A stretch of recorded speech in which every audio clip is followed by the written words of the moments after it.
봉준호 감독의 SF 대작 미키 17 드디어 베일 벗다. 봉준호 감독의 신작 미키 17이 드디어 개봉했습니다. 당초 작년 개봉 예정이었으나 여러 차례의 연기 끝에 드디어 관객들을 만나게 되었습니다. 아마도 SF 영화 특성상 후반 작업에 오랜 시간이 걸린 것이 아닌가 추측해봅니다. 계속해서 개봉일이 미뤄졌던 것을 보면 말이죠. 영화 초반에는 어떤 내용인지 전혀 공개되지 않은 채 로버트 패틴슨의 모습만 등장했습니다.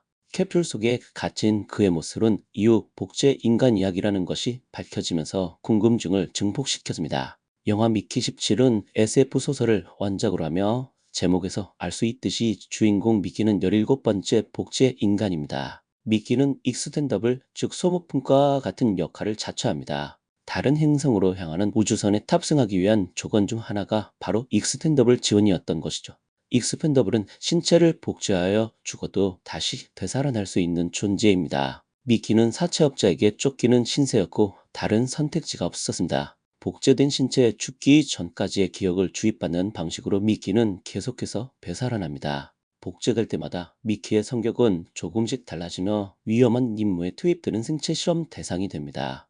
인간 존엄성을 해치는 이러한 임무에는 오직 익스텐더블만이 투입될 수 있습니다. 미키는 우주선을 타고 임무를 수행하며 끊임없이 재생됩니다. 영화 제목처럼 17번째 미키는 다소 내성적인 성격을 지녔습니다. 그에게는 연인이 있는데 그녀는 우주선 보안 업무를 담당하고 있습니다. 매번 재생될 때마다 성격이 조금씩 달라지는 미키를 연인이 어떻게 받아들일지 흥미로운 부분입니다. 미키는 과거의 모든 기억을 가지고 되살아나기에 연인은 매번 새로운 미키를 만나는 듯한 기분을 느껴질 것입니다. 영화를 보면 연인은 이러한 변화를 즐기는 듯한 모습도 보입니다. 그러던 어느 날 미키 17은 죽을 위기에 처했지만 운 좋게 살아남게 됩니다. 미키가 죽은 줄 알고 미키 18이 재생되면서 두 명의 미키가 존재하게 됩니다.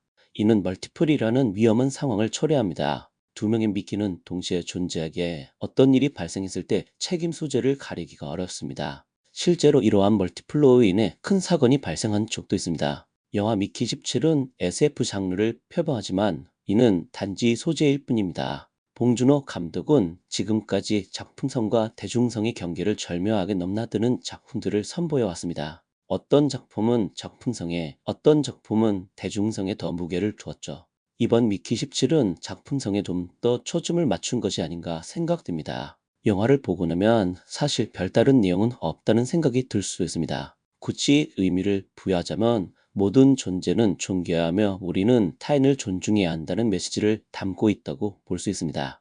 의도한 것은 아니겠지만 현재 미국의 이민자 문제에 대한 이야기도 자연스럽게 떠오릅니다. 미국은 원래 아메리카 원주민이 살던 땅이지만 현재는 소수가 되었습니다. 백인들은 아메리카 원주민을 미개하게 여기며 그들을 몰아냈죠. 영화 미키 17에서도 다른 행성에 포착했을 때의 존재에 대한 이야기를 다룹니다. 영화 속 존재는 우리가 흔히 생각하는 압도적인 외계인의 모습은 아닙니다. 영화 후반부에는 긴장감이 고조되며 몰입도를 높입니다. 이는 봉준호 감독의 연출력 덕분이라고 생각됩니다. 다만 결말은 다소 허무하게 느껴질 수도 있습니다. 개인적으로 미키 17은 옥저와 설국열차의 중간쯤에 위치하는 작품이라는 생각이 듭니다. 영화 속에서 반복되는 질문, 죽는 건 어떤 느낌이야? 저 역시 궁금해집니다.